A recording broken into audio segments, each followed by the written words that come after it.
Thank you for joining us this morning, Doctor, and please state your name for the record, and then you can begin.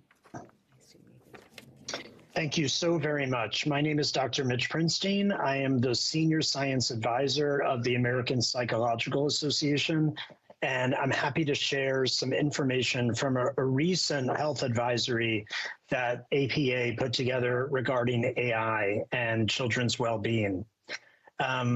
I'll briefly mention that we are a bit concerned about the ways in which AI companions may be designed to offer the potential for what often is portrayed as a human relationship, when in fact these are interactions with bots in order to extract data, particularly from youth, that may capitalize on their biological and neural vulnerabilities in adolescence.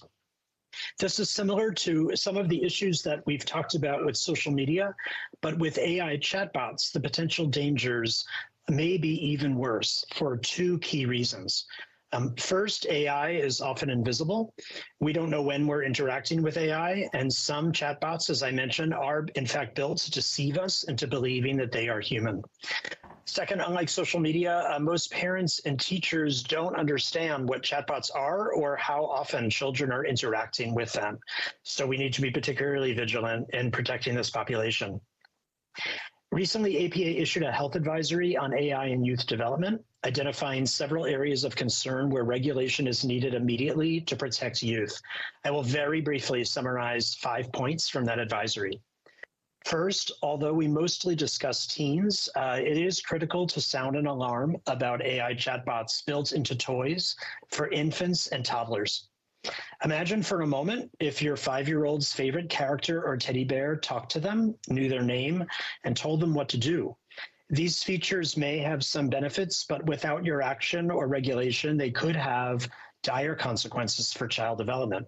Toddlers need to form deep interpersonal connections with human adults to develop language, learn relationship skills, and even to regulate their biological stress and immune systems.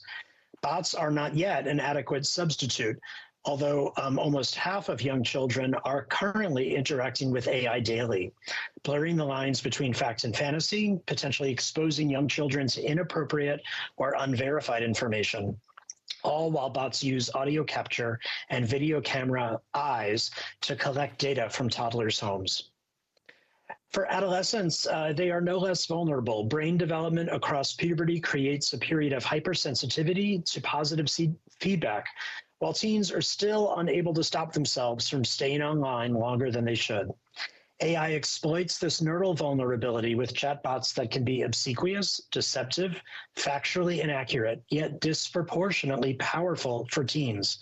More and more teens are interacting with chatbots, depriving them of opportunities to learn critical interpersonal skills. Science shows that failure to develop these skills leads to lifetime problems with mental health, chronic medical issues, and even early mortality. Part of the problem is that AI chatbots are designed to agree with users about almost everything, but real human relationships are not frictionless.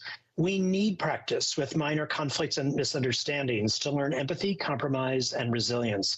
This has created a crisis in childhood. Science reveals that many youth are now more likely to trust AI than their own parents or teachers.